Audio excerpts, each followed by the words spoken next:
Shopify grows with your business no matter how far or big you grow. From the launch your online shop stage to the first real life store stage, all the way to the did we just hit 1 million orders stage?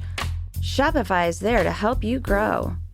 Whether you're selling your fans' next favorite shirt or an exclusive piece of podcast merch, Shopify helps you sell everywhere.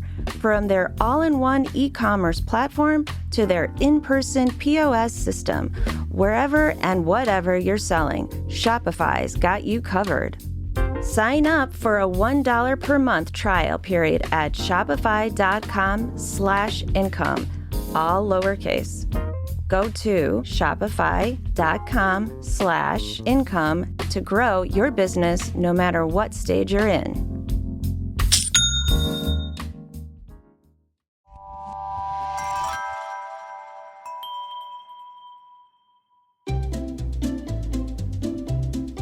Hello, and welcome to Novel Conversations, a podcast about the world's greatest stories. I'm your host, Frank Lavallo, and for each episode of Novel Conversations, I talk to two readers about one book. And together, we summarize the story for you. We introduce you to the characters, we tell you what happens to them, and we read from the book along the way. So if you love hearing a good story, you're in the right place. This episode's conversation is about the novel A Portrait of the Artist as a Young Man by James Joyce. And I'm joined by our Novel Conversations readers, Megan Canty and Katie Porcelli. Megan, Katie, welcome. Thank you, Frank. Thanks. Glad to be here, Frank. Glad to have you both here for this conversation. Before we get started, let me give an introduction to today's novel.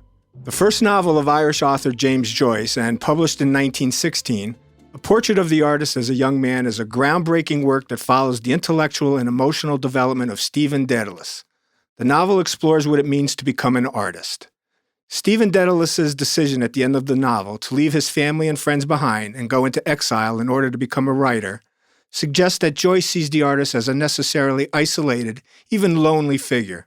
Stephen is the hero of A Portrait of the Artist as a Young Man, and in fact, Joyce titled an early version of the novel Stephen Hero. And listeners, the narrative style is distinctive, showcasing Joyce's innovative use of stream of consciousness, symbolism, and linguistic experimentation. The narrative is limited to Stephen's consciousness, a stream of his ever-changing thoughts.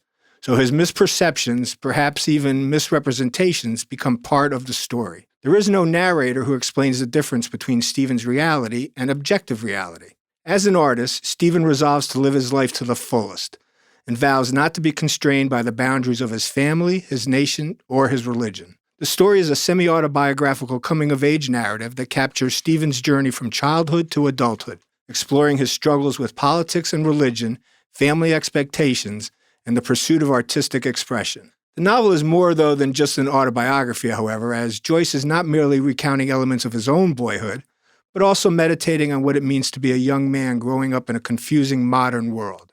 Set in Ireland during the late 19th and early 20th centuries, the novel delves into the complexities of Irish identity, the influence of Catholicism, and the social and political challenges of the time. The novel reflects the turbulent period leading up to Irish independence in 1921. Joyce skillfully weaves in political and social themes, providing a lens through which readers can examine the intersections of personal and national identity. A Portrait of the Artist as a Young Man remains a seminal work in modernist literature. Its exploration of individualism, artistic rebellion, and the tension between tradition and innovation continues to resonate in contemporary discussions of identity and self-discovery. So Megan, this, as I said, seminal work of modernist literature actually opens with a nursery story, or a fragment of a story. Yes, it does. It opens with a passage that begins, quote, "Once upon a time, and a very good time it was, there was a moo cow coming down along the road. And this moo cow that was coming down along the road met a nicence little boy named Baby Tuckoo." Stephen's father, Simon Dedalus, tells his young son an old-fashioned children's story. Simon begins the story with the traditional once upon a time and uses babyish words like moo cow. With his childish yet vivid imagination, the young Stephen identifies with the story's character, Baby Tuckoo. The fact that the novel opens with a story emphasizes the importance of art, particularly literary art, in Joyce's world. The fact that the story deeply influences Stephen demonstrates that art is not mere empty entertainment, but it has the power to form people's identities and shape their thoughts. Stephen's reaction to the story is to imagine that he was a baby Taku. He becomes conscious of his own existence at this young age by identifying with a character in a fictional story. Right. One of the most notable features of Stephen's artistic development is his interest in the sounds of language. Stephen notices sounds even in the very first passages, when he is young enough to use baby words like moo cow and taku. This interest in sounds and wordplay reveals much about Joyce himself, who was one of the 20th century's most important innovators of language. Joyce was also a pioneer in psychological fiction and stream of consciousness technique, capturing the illogical associations made by the human mind and its odd jumps from topic to topic. The montage of perceptions in Stephen's first memories lack traditional realistic description, giving us mental impressions instead, as if thoughts are flowing directly onto the page. And we see some of Stephen's impressions of early childhood: the cold bed sheets, the pleasant smell of his mother, the applause he receives from his governess, Dante, and his uncle Charles when he dances the hornpipe. These impressions come to us in this stream of consciousness narrative style that is so representative of Joyce. Our narrator is the voice of Stephen Dedalus, and the narrative is limited to Stephen's consciousness. Right away, Joyce uses this narrative style to show, rather than tell, the reader how Stephen's young mind wanders from thought to thought. The sensory details that appear throughout the novel's first pages indicate that sound, smells, touch, sight, and taste are the defining structures that shape how Stephen perceives the world at this stage of his life. As he matures, he quickly moves beyond this sensory worldview, however, and begins to use memories of past experiences to help him make sense of his present life. At one point, Stephen expresses his intention to marry the young girl, Eileen Vance, who lives next door. Eileen happens to be Protestant, however, and in response to his Catholic family's shock, Stephen crawls under the table. Stephen's mother assures the others that he will apologize, and Dante adds a threat that eagles will pull out Stephen's eyes if he does not apologize. Stephen turns these threatening words into a ditty in his mind. When Stephen is scolded, he uses art to soothe his soul, making a song out of his governess's gruesome threat. Pull out his eyes, apologize, he says to himself. Here we are quickly introduced to another theme in the novel. Along with the artistic sensibility of Stephen, we have religion, particularly the conflict between Catholics and Protestants that plagued Ireland for generations, a conflict that also engulfs the politics of the time. Beyond the conventional struggles of navigating adolescence, Stephen continually finds himself trying to make sense of the three major structuring principles that characterize his life: family, religion, and politics. The tensions within and among these elements become clearer to Stephen as he grows up, and he senses that living within these constructs will ultimately stunt his growth as an artist. As a result, Stephen's struggle to resist the pull of family, religion, and politics in favor of pursuing an artistic life emerges as the central conflict of the novel. And then the story shifts again. Stephen is now older. The novel shifts to Stephen's experience at Clongowes Woods College. It is a boarding school encompassing all grade levels. Clongowes had been Joyce's boarding school in real life. Stephen watches older boys playing ball, but does not participate himself. The older boys are mildly antagonistic towards Stephen, asking his name and questioning what kind of name it is and asking what his father does. We see Stephen's alienation on the playground, where he watches other boys playing ball, but does not participate himself. Stephen's feeling of being a dissatisfied outsider develops steadily throughout the novel. In class, Stephen is forced to compete in an academic contest in which the opposing teams wear badges with red or white roses, emblems of the noble York and Lancaster families from English history. Stephen does not perform well and wonders whether green roses are possible. Joyce shows us art also has a political dimension. In the academic competition at Clongowes, the teams take their emblems from the Wars of the Roses. Stephen, however, meditates on the red rose and the white rose, only in terms of fact that, quote, those were beautiful colors to think of. It may seem that Stephen is ignoring politics and history, focusing only on the beauty, But this feeling of beauty actually brings Stephen back to history and politics, as he wonders whether a rose could possibly be green, the traditional color of Ireland. With this image of the green rose, Joyce may be slyly hinting at the possibility of an independent Irish state. When the bell rings for night prayers, Stephen addresses God directly. The chaplain's clear and formulaic prayer contrasts with Stephen's own quietly murmured prayers for his family's well-being. Dreading the cold sheets, Stephen climbs into bed and shivers. In a feverish vision, he thinks of a big black dog with bright eyes and of a castle long ago. Later, various people ask whether Stephen is sick, and we find out that his sickness is probably the result of having been pushed into the square ditch, or cesspool, the day before. Wells, the boy who pushed Stephen, is the ringleader of the school bullies. Stephen's illness enables him to skip class as he recovers in the infirmary. Another student patient in the infirmary, Athy, asks Stephen riddles that he cannot solve. Stephen daydreams about returning home to recover. At the end of the section, Brother Michael announces the death of Parnell, the Irish patriot. Parnell was the leader of the Irish nationalist movement seeking home rule for Ireland against Great Britain and the British Parliament. Though a Protestant, Parnell gained favor and support from Catholics also eager to separate themselves from Great Britain. The scene now shifts to the Dedalus house, where Stephen has returned from boarding school for a Christmas vacation. The Dedalus family, Dante, Uncle Charles, and a friend of Mr. Dedalus named Mr. Casey are waiting for the food to be brought in. Mr. Dedalus speaks approvingly of a mutual friend who, by confronting a priest directly, has criticized the involvement of the Catholic Church in Irish politics. Dante strongly disapproves, saying that it is not right for any Catholic to criticize the Church. This disagreement soon turns into an angry dispute. Dante quotes the Bible, saying that priests must always be respected. She feels that, as Catholics, it is their duty to follow orders from their priests and bishops without questioning them, even when those orders might be opposed to the Irish patriots' nationalistic cause. Stephen watches the dispute with bewilderment, not understanding why anyone would be against priests. He believes Dante is right, but remembers his father criticizing Dante because she used to be a nun. Mr. Casey tells a story of being accosted by an old Catholic woman who had degraded the name of Parnell and the name of the woman with whom Parnell had an adulterous affair. Casey had ended up spitting on the old woman. This anecdote amuses the men, but infuriates Dante, who cries that God and religion must come before everything else. Mr. Casey responds that if Dante's words are true, then perhaps Ireland should not have God at all. Dante is enraged and leaves the table, and Mr. Casey weeps for his dead political leader, Parnell.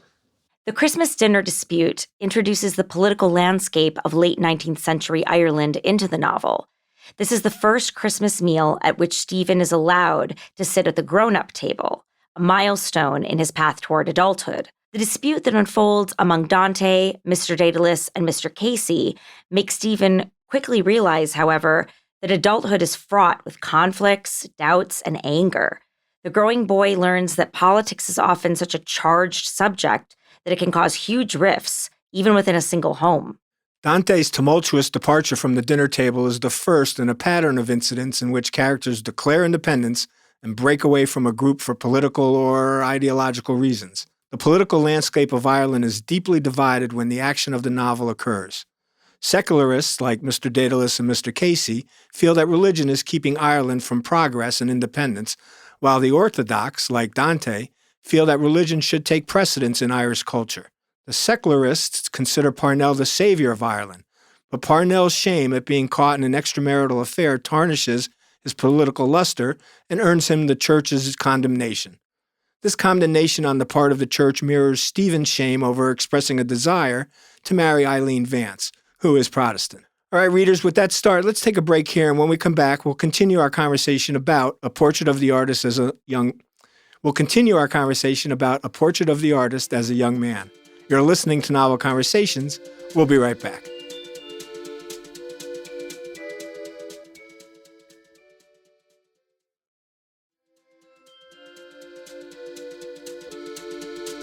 Welcome back. You're listening to Novel Conversations. I'm Frank Lavallo, and today I'm having a conversation about the novel A Portrait of the Artist as a Young Man by James Joyce. And I'm joined by our Novel Conversations readers, Megan Canty and Katie Porcile. When we left, Stephen was growing into adulthood, but learning that adulthood is fraught with conflicts, doubts, and anger. Back at school after Christmas vacation, Stephen listens to a muted conversation between Wells and several other students. They are talking about a couple of boys who fled the school for wrongdoing and were later nabbed. Wells believes the boys stole wine from the school's sacristy. The other boys fall silent at the horror of this offense against God. Athy gives a different account of the boys' crime. He says they were caught smugging or engaging in some sort of homosexual play. One boy, Fleming, complains that all the students will be punished for the wrongdoing of two. Fleming suggests that they could mount a rebellion against such an injustice. The boys are summoned back into the classroom. After the writing lesson, Father Arnold begins the Latin lesson. Fleming is unable to answer a question, and the prefect of studies, Father Dolan, pandies him, or lashes his hands. Afterward, the prefect notices that Stephen is not working and demands to know why. Father Arnold tells Father Dolan that Stephen has been excused from classwork because his glasses are broken and he cannot see well. Stephen is telling the truth, but the unbelieving prefect pandies him as well. Later, the boys discuss the incident and urge Stephen to denounce the prefect to the rector. Stephen is reluctant. Finally, he summons the courage to march down the long corridor filled with pictures of saints and martyrs towards the rector's office. Stephen tells the rector what happened, and the rector says that he will speak to Father Dolan. When Stephen tells the other boys he has reported on Dolan to the rector, they hoist him over their heads as a hero. You know, there's great symbolic importance in the scene in which Stephen's peers lift him up over their heads and acclaim him a hero. It suggests a heroic side of the young boy that we have not seen before. Stephen's summoning of the courage to denounce Father Dolan's injustice is a moral triumph, rather than a conventional heroic triumph in, say, sports. The role of hero does not necessarily come easy to Stephen, however. His schoolmates lift him up, quote, till he struggled to get free, suggesting that heroism is a burden associated with constraints or a lack of freedom. Stephen spends the summer in his family's new house in Blackrock, a town near Dublin. He enjoys the company of his Uncle Charles, a lively old man who smokes horrible black twists of tobacco and allows the boy to take handfuls of fruit from a local vendor. Every morning, Stephen and Uncle Charles take a walk through the marketplace to the park, where Stephen meets Mike Flynn, a friend of his father's. Flynn tries to train Stephen to be a runner, but Stephen doubts whether he will ever be very successful. After training, Stephen goes to the chapel with Uncle Charles for morning prayers. Stephen respects his uncle's piety, but does not share it. At home, Stephen reads Alexander Dumas' novel, The Count of Monte Cristo, and is deeply engrossed in its adventure and romance. Stephen imagines himself as the lover of Mercedes, the novel's heroine. Ashamed of his father's poor management of the family's finances, Stephen uses the imaginary adventures of Dumas' novel as an escape. He befriends a young boy named Aubrey Mills, who becomes his constant companion in reenacting the adventures of the Count of Monte Cristo. Stephen feels that he is different from the other children he knows, and that he is in touch with a higher world. He imagines a future moment in which he will be transfigured by some magic revelation. The Dedalus family begins to feel its financial troubles more acutely, and the moving men arrive to dismantle the house for a move to Dublin. In Dublin, Stephen enjoys more freedom than before, and his father is busy, and Uncle Charles has grown senile. Stephen explores the city and wanders along the docks, still imagining himself as the Count of Monte Cristo. These early sections of Chapter 2 are dominated by a sense of decline, which manifests itself in several different forms. Stephen sees the reliable constancy of boyhood give way to a new sense that people and places change, and very often get worse. Uncle Charles is a sympathetic, eccentric figure in the first section of the chapter, but by the second has become senile and can no longer go out with Stephen. Similarly, Mike Flynn had once been a great runner, but now looks laughable when he runs. Most important, the Dedalus family's financial situation falls from relative prosperity to near poverty. Stephen senses in himself a new mood of bitterness as he criticizes his own foolish impulses, but finds himself unable to control them. At a birthday party for another child, Stephen feels no gaiety or fun and merely watches the other guests silently. Though he sings a song with the others, he enjoys feeling separate from the other children. However, he is attracted to one of the girls, EC, at the party. They leave the party together and take the same train home, riding on different levels, but conversing for the entire ride. Stephen is attracted to the black stockings she wears and recalls Eileen Vance. He wonders whether EC wants him to touch her and kiss her, but he does nothing. Indeed, while he's staring, Stephen actually contemplates not the girl at the party, but his first crush, Eileen Vance, whom he had watched years before. Unlike that of a traditional romantic hero, Stephen's desire for women is jumbled and confusing. Stephen finds romantic models in literature again when he uses a love verse by Lord Byron as a model for the poem he writes to EC, the girl after whom he lusts at the birthday party. The intertwining of life and literature foreshadows the later way in which the artist and the young man of the title, one who creates art and another who lives life, complement and reinforce each other. He finds himself confusingly overwhelmed by a longing for romance. As summer comes to an end, Stephen is told that he will be going to a new school because his father is no longer able to afford Clongowes. Stephen, now a teenager, starts attending a prestigious day school called Belvedere College, a Jesuit school, where he grows to excel as a writer and as an actor.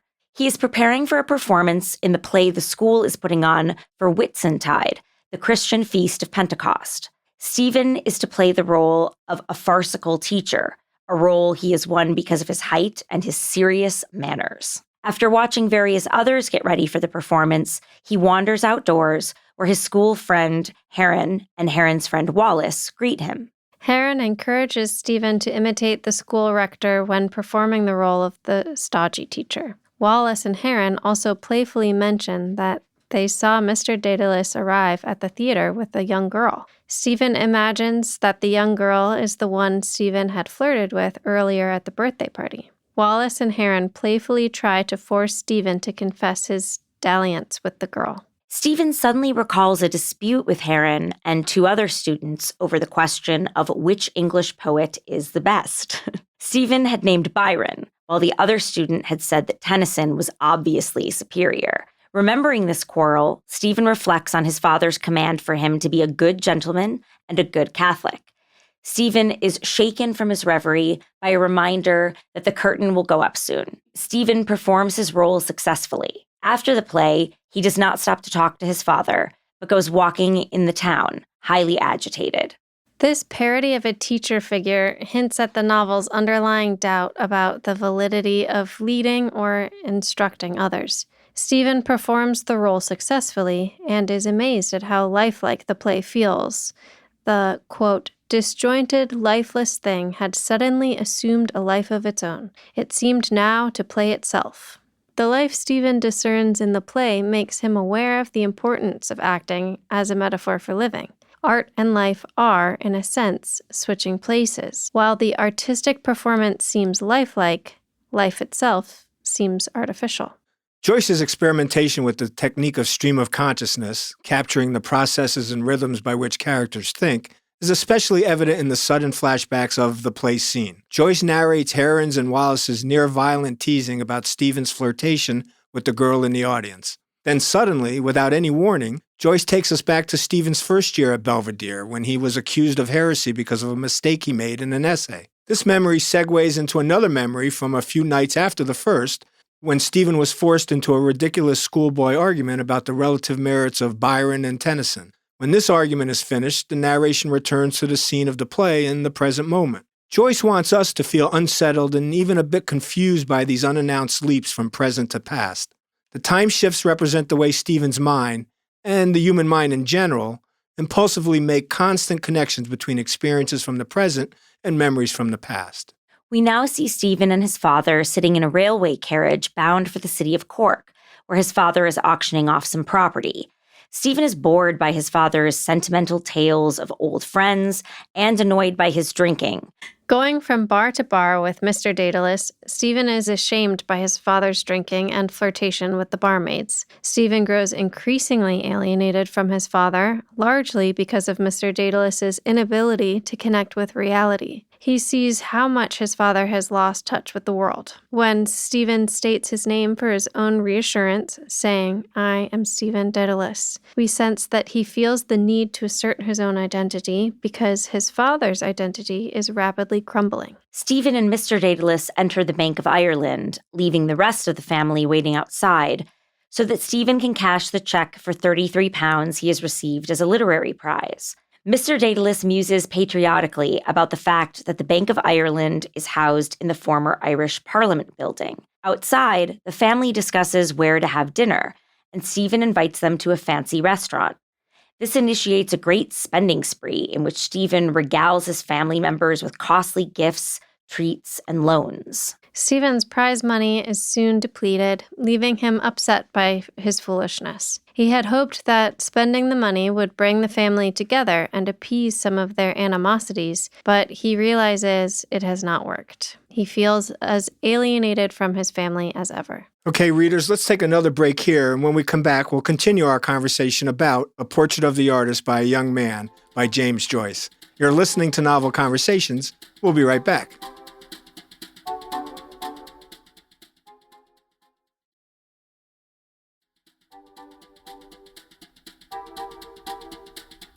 Welcome back to Novel Conversations. I'm your host, Frank Lavallo, and today I'm having a conversation about A Portrait of the Artist as a Young Man by James Joyce.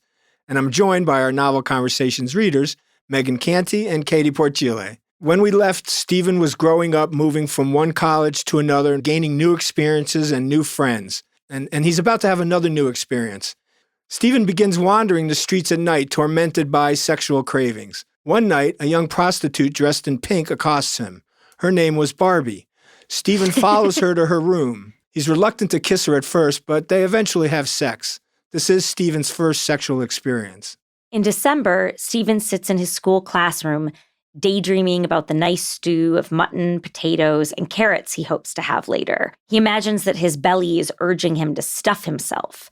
Stephen's thoughts soon turn to the wandering he will embark on at night and the variety of prostitutes who will proposition him. You know, like we all do, going from a nice, lovely meal of mutton to the prostitutes we're going to encounter. Megan, speak for yourself. On his wall, Stephen has a scroll testifying to his leadership of a society devoted to the Virgin Mary. Mary fascinates him, and with pleasure he reads a Latin passage dedicated to her, reveling in its music. At first, Stephen does not see his veneration of Mary as being at odds with his sinful habit of visiting prostitutes, but he gradually becomes more worried by his sins of the flesh. He soon realizes that from the sin of lust, other sins, such as gluttony and greed, have emerged. The school rector announces a retreat in honor of the celebration of St. Francis Xavier, whom he praises as a great soldier of God. Stephen feels his soul wither at these words. Stephen does have trouble seeing the incompatibility of some of his actions with his religious beliefs, venerating Mary even as he daydreams about visiting prostitutes. However, when Stephen says that his soul withers as he hears the rector praise St. Francis Xavier, it is clear that Stephen knows the church would view his acts as sinful. Stephen's relationship with women becomes even more complex in this section. He simultaneously displays a fervent devotion to the Virgin Mary and an obsession with visiting whores. In both cases, Stephen relates to women not as individuals, but as representatives of a type. Both Mary and the prostitutes are described more as myths or dreams than as any element of everyday life. Stephen sits in the chapel as Father Arnold, appearing as a guest lecturer in Stephen's new school, reads a verse from the book of Ecclesiastes. The sight of his former teacher reawakens Stephen's childhood memories of Clongowes, especially the time he was thrown into the cesspool and his subsequent recuperation in the infirmary. Father Arnold announces to the students that he is there to conduct a retreat marking the feast day of St. Francis Xavier, patron saint of the college. The retreat, he explains, will not be simply a holiday from classes, but a withdrawal into inner contemplation of the soul and of the soul's need to heed the four last things: death, judgment, heaven, and hell. Father Arnold urges the boys to put aside all worldly thoughts and win the blessing of the soul's salvation. Walking home in silence with his classmates, Stephen is aggrieved by the thought of the rich meal he has just eaten and thinks it has made him into a bestial and greasy creature. The next day, he falls even deeper into despair over the degraded state of his soul, suffering in agony and feeling a death chill. He imagines his weak and rotting body on its deathbed, unable to find the salvation it needs. Even worse, he pictures the day of judgment, when God will punish sinners with no hope of appeal or mercy. Crossing the square, Stephen hears the laugh of a young girl. He thinks of Emma, pained by the thought that his filthy sexual escapades with prostitutes have soiled Emma's innocence. With feverish regret, he recalls all the whores with whom he has committed sins of the flesh. When this fit of shame passes, Stephen feels unable to raise his soul from its abject powerlessness. God and the Holy Virgin seem too far away from him to help, until he imagines the Virgin reaching down to join his hands with Emma's in loving union. When the service resumes, Father Arnold delivers a sermon about hell. Father Arnold describes the torments of hell in terrifying detail, beginning with the physical horrors. He graphically depicts the pestilential air of the place, spoiled by the stench of rotting bodies and the fires of hell that rage intensely and eternally. The blood and the brains of the sinner boil with no hope of relief as he lies in hell's lake of fire. Even worse, warns Father Arnold, is the horrid company that must be endured by the hell dweller, devils as well as other sinners. In this section, we see Joyce borrowing from classic works of literature in innovative ways. Father Arnold's vision of hell, which leads to a turning point in young Stephen's life, draws heavily from Dante Alighieri's poem Inferno, which tells the story of Dante's descent into hell.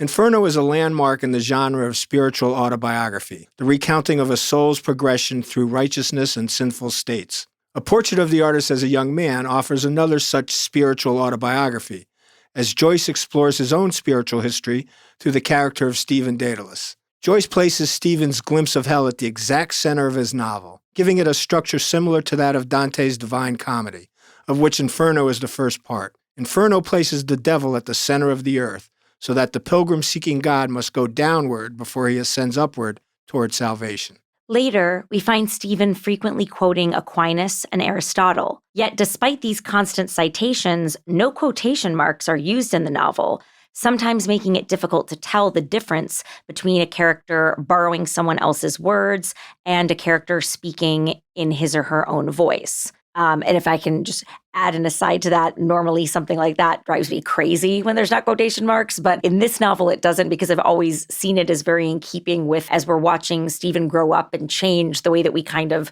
try on, different philosophies or different things, or we try to imitate people we admire. And so, he's not going to, the quotation marks, I think, would kind of detract from that stream of consciousness where he's just inserting these quotes into his own, thought process. Making them his own, really. Yes. Yeah. They're integrated. In this chapter, Stephen undergoes more than a mere vision or tour of hell. The agonies he suffers during the sermon seem closer to the experience of hell itself. He does not simply picture hell's flames in his mind's eye, but actually feels the flames on his body. Quote, his flesh shrank together as if it felt the approach of the ravenous tongues of flames. In addition, he doesn't just imagine the boiling brains described by the preacher, but actually senses that, quote, his brain was simmering and bubbling within the cracking tenement of his skull. Stephen's close identification with the subject of the sermon sets him far apart from his fellow students who later chat casually about it. This dissimilar reaction reiterates the fact that Stephen is a social outsider. Stephen goes up to his room after dinner in order to, quote, be alone with his soul. He admits to himself the horror of all the sins he has committed and is amazed that God has not stricken him dead yet. Lying down, Stephen closes his eyes and has a fearful vision of a field covered in weeds and excrement, occupied by 6 ghoulish, goat-like creatures with gray skin. Swishing their tails menacingly, The creatures trace ever smaller circles around Stephen, uttering incomprehensible words. Springing awake from this nightmare, Stephen rushes frantically to open the window for some fresh air. He finds that the rain has stopped and the skies are full of promise. He prays to Jesus, weeping for his lost innocence. Walking through the streets that evening, Stephen knows he must confess. He asks an old woman where the nearest chapel is and goes to it immediately. He anxiously waits for his turn to enter the confessional. When it's finally Stephen's turn, the priest asks how long it's been since his last confession, and Stephen replies that it has been 8 months. He confesses that he has had sexual relations with a woman and that he is only 16. The priest offers forgiveness, and Stephen heads home feeling filled with grace. The next day, he finds himself at the altar with his classmates and receives the sacrament. Stephen begins fervently to apply spiritual discipline to his own actions, in contrast to his passive status as a member of the audience, listening to Father Arnold's sermon and attempting to understand it academically. Stephen imposes a new system of religious discipline upon himself that transforms his life. He prays every morning before a holy image. He divides his daily schedule into parts that correspond to particular spiritual functions. Stephen keeps rosary beads in his trouser pocket so that he can touch them as he walks. And he divides each rosary into 3 parts devoted to the 3 theological virtues. The next day, he finds himself at the altar with his classmates and receives the sacrament of communion. Reading books of devotional literature, Stephen learns about the 3 aspects of the Holy Trinity. Though he cannot understand the solemn mystery of the Trinity, he finds the mystery easier to accept than God's love for his soul. Gradually, however, Stephen comes to accept the fact that God loves him, and he begins to see the whole world as one vast expression of divine love. He is careful not to get carried away by his spiritual triumphs, and he pursues even the lowliest devotion carefully. Among his sacrifices, Stephen avoids making eye contact with women and sniffs the most objectionable odors he can find in order to, quote, mortify his sense of smell. He never consciously changes positions in bed, but despite his attempts at self-discipline, he is periodically tempted by sin and bothered by sudden fits of impatience, as when his mother sneezes. Stephen comforts himself, however, with the knowledge that strong temptations prove that his fortress is holding tight against the devil's attacks. He does ask himself, though, whether he has corrected his life. Stephen's rigorous program of spiritual self-discipline is impressive and demonstrates his extraordinary earnestness. The unbelievable asceticism that he willingly adopts demonstrates his strength of will and suggests his heroism. Like some of the early ascetics and hermits of the Christian church who lived in the desert and ate locusts, Stephen displays an astonishing ability to overcome his bodily longings and to affirm the superiority of the soul. In doing so, he proves his similarity to martyrs and saints. Vacation has ended, and Stephen is back in his Jesuit school, where he has been mysteriously summoned to a meeting with the director. The director asks Stephen whether he has ever felt he has a vocation and urges him to consider a life in the church. The director says that the priesthood is a great honor bestowed on a man and adds that it is a very serious decision to make. At first, Stephen is intrigued by the thought of the priesthood and pictures himself in the admired, respected role of the silent and serious priest carrying out his duties. But as he imagines the bland and ordered life awaiting him in the church, however, he begins to feel an unrest burning inside him. He walks back home from school and passes a shrine to the Virgin Mary, but feels surprisingly cold toward it. Joyce suggests that a saint's life may not be desirable for Stephen. Joyce's style, which is richly detailed and concretely sensual in earlier sections of the novel, now becomes extremely dry and abstract and academic. This style corresponds with Stephen's psychological state. As Stephen becomes more aesthetic and self-depriving, Joyce's language loses its colorful adjectives and complex syntax. Stephen's question at the end of Chapter 4, Section 1, quote, "I have amended my life, have I not?" emphasizes the fact that Joyce himself has amended his prose. Importantly, though Stephen explicitly acknowledges that his life has been changed, he does not say that it has necessarily improved. His heroic efforts to deprive himself are impressive, but do not necessarily make him a better person. Stephen impatiently waits for his father and tutor to return with news about the possibility of his admission into a university. Stephen feels that a great fate is in store for him. He sets off walking toward the sea, encountering a group of teacher friars on the way. He considers greeting them, but concludes that it is impossible to imagine them being generous towards him. He recites snatches of poetry and regards the light on the water. Stephen comes upon several of his schoolmates who are swimming, and they jokingly greet him as they say his name in Greek. Reflecting on the myth of Dedalus that his name evokes, Stephen ponders his similarity to that fabulous artificer who constructed wings with which he flew out of imprisonment. Stephen is suddenly enraptured by this thought and feels that he will soon begin building a new soul that will allow him to rise above current miseries.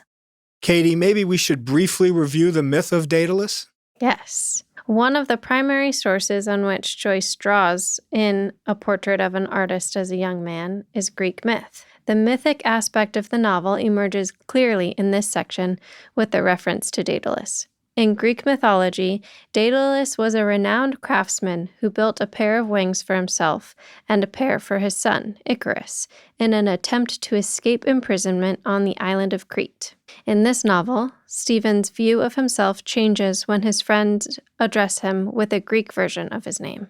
He suddenly begins to reflect on certain affinities between himself and that mythical, fabulous artificer, no longer defining himself through Christian doctrine by relating himself to Christ and Mary. Rather, Stephen turns to pagan sources and inspirations in his quest for self-definition. His name is significant. His first name alludes to the first Christian martyr, St. Stephen. His surname, however, alludes to a pagan character whose skill allows him to rise high above the world. Stephen begins to shift his emphasis from his first name to his last name. He dwells on the idea of Daedalus's flight-giving wings, a piece of artisan handicraft that symbolizes the individual's ability to create art and the possibility of transcending worldly woes. Much as Dedalus escaped prison, Stephen dreams of escaping the misery of his impoverished family and narrow, sad life. To Stephen, the vision of his mythical namesake is not just a hint of his own fate, but a prophecy of it, a prediction that cannot be avoided. Stephen's mental image of, quote, a hawk-like man flying sunward above the sea, unquote, strikes him as, quote, a prophecy of the end he had been born to serve and had been following through the mists of childhood and boyhood. Dedalus is a symbol of the artist forging anew in his workshop out of the sluggish matter of the earth, a new, soaring, impalpable, imperishable being. This vision is not simply an image of his future, but of his childhood and boyhood as well. His vision reveals a hidden thread that connects Stephen's past, present, and future into one whole. Most important, perhaps, Stephen realizes that the art that he will forge is not merely a beautiful object, but an entire eternal existence. Through his art, Stephen creates an imperishable being, very much like a soul. He will not just create literature, he will create himself. Stephen moves on to the university, where he develops a number of strong friendships and is especially close with a young man named Clanley. In a series of conversations with his companions, Stephen works to formulate his theories about art. Sitting on the steps of the university library, Stephen watches a flock of birds circling above and tries to identify their species. He muses on the idea of flight and on the fact that men have always tried to fly. His thoughts turn to lines from a Yeats play that has recently opened, lines that characterize swallows as symbols of freedom. Leaving the library, Stephen walks with Cranley and Temple, who fall into an argument. Stephen's beloved Emma leaves the library and nods a greeting to Cranley, ignoring Stephen.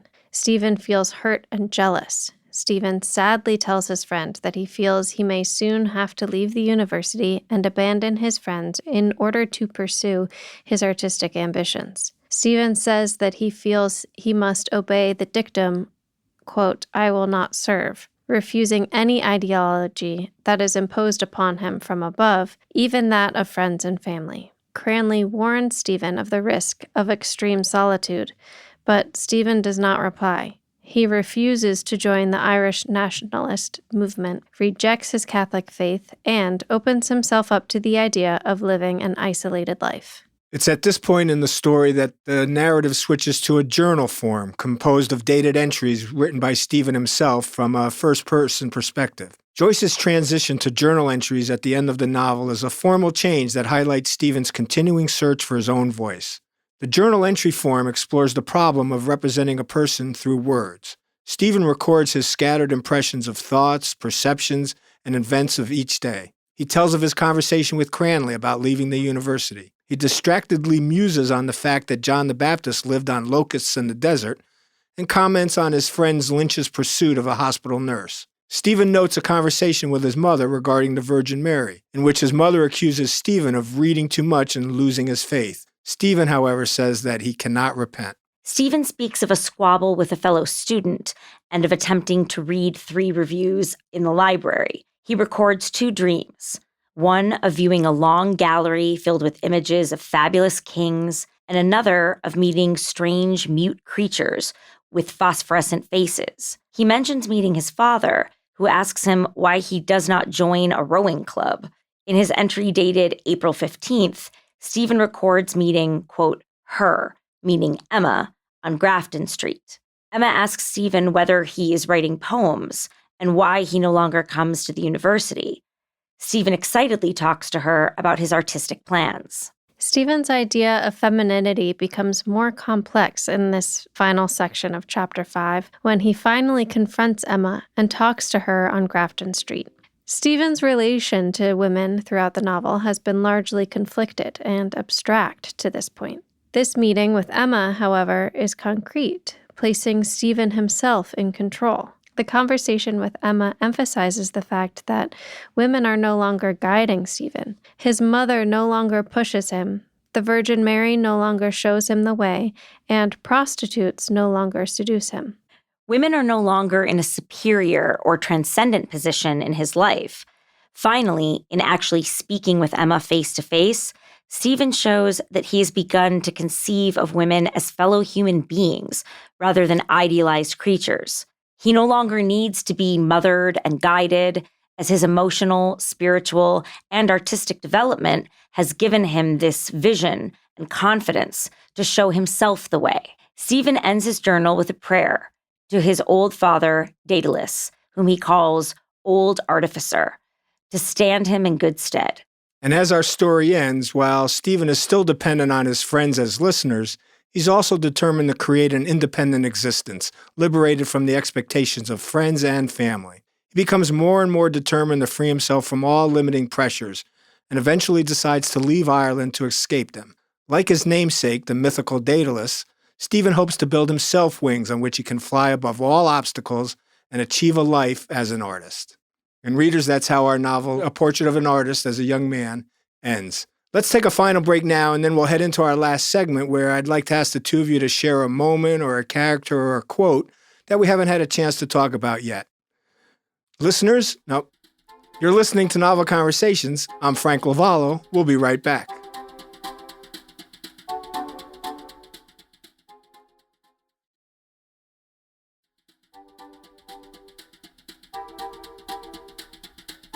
Welcome back. You're listening to Novel Conversations. I'm Frank Lavallo, and today I'm having a conversation about A Portrait of the Artist as a Young Man by James Joyce.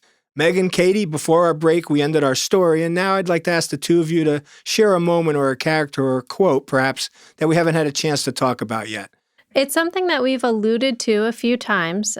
We talked about the episode itself, and we've discussed how the writing changes or the verbiage changes and the descriptions and even his vocabulary are elevated as he grows older. And then gets dry as he becomes an aesthetic. Yes, exactly. But the conversation where he's at the dinner table, the Christmas dinner for the first time, is, I think, so relatable. I think as any child who overhears their parents talking and with all their grown-up relatives and blah, blah, blah, politics, blah, blah, blah, Parnell, blah, blah, blah, Catholic, blah, blah, blah, Protestant. It's just exactly what it's like to be a child at the Christmas dinner table, thinking you're an adult and you can be a grown-up and sit with the adults and then just being bored out of your mind. I loved that moment. Good one. Megan, do you have something? I think that, so much of the novel is, we've talked about chronicling Stephen, growing up, going through changes, having these various, epiphanies, and kind of understanding his place in the world, what he wants for himself. And what I find kind of deepens the writing of that and the way that readers are able to understand it. And I think what makes it something that's appealed to readers for so long is the fact that James Joyce himself, we know it's a very autobiographical work of fiction, but I find it interesting that it was one, that he started, initially and abandoned and came back to. And, this novel, the final product, he was only able to write when he had left Ireland and was living abroad. And I just find it interesting that it's, it kind of takes that a separation from the things that defined us as a child or that were kind of defined for us before we're really able to achieve the distance we need to have the introspection or be able to really make sense of an experience. And I think that really adds so much to the novel and to our understanding of Stephen is the fact that instead of writing this when Joyce was, in the middle of it, it's, later when he's gotten some perspective on it that he's able to write so beautifully and powerfully about it. I think perspective is the absolute right word there. His perspective changes and grows as he changes and grows. Katie, Megan, both great insights. I want to thank you both for coming in and having this conversation with me today. I hope you enjoyed it as much as I did. Thanks for having us, Frank. Yeah, thank you so much for having us. Absolutely. You're listening to Novel Conversations. I'm your host, Frank Lavallo. I hope you soon find yourself in a novel conversation. Thanks for listening to Novel Conversations. If you're enjoying the show, please give us a 5-star review wherever you listen to podcasts. You can find us on Instagram at Novel Conversations. Follow us to stay up to date on upcoming episodes and in anything else we've got in the works.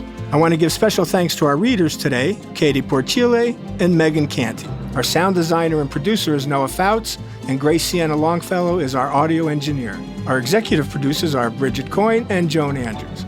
I'm Frank Lavallo. Thank you for listening. I hope you soon find yourself in a novel conversation all your own.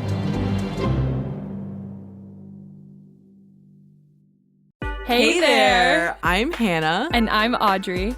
We are a sister filmmaking duo and co-hosts of Sleepover Cinema, our show where we analyze the films that created the collective unconscious of the girls, gays, and theys of the late 90s and early 2000s. Princess Diaries, The Cheetah Girls, Aquamarine, Cinderella, the one starring Brandy. We haven't stopped thinking about these movies since we first saw them, and we want you to rewatch them and review them with us. Are these movies as bad as critics would have us believe? Do we even care if they are? We are always unpacking that very question on Sleepover Cinema. Check out Sleepover Cinema wherever you get your podcasts or at evergreenpodcasts.com. See you soon.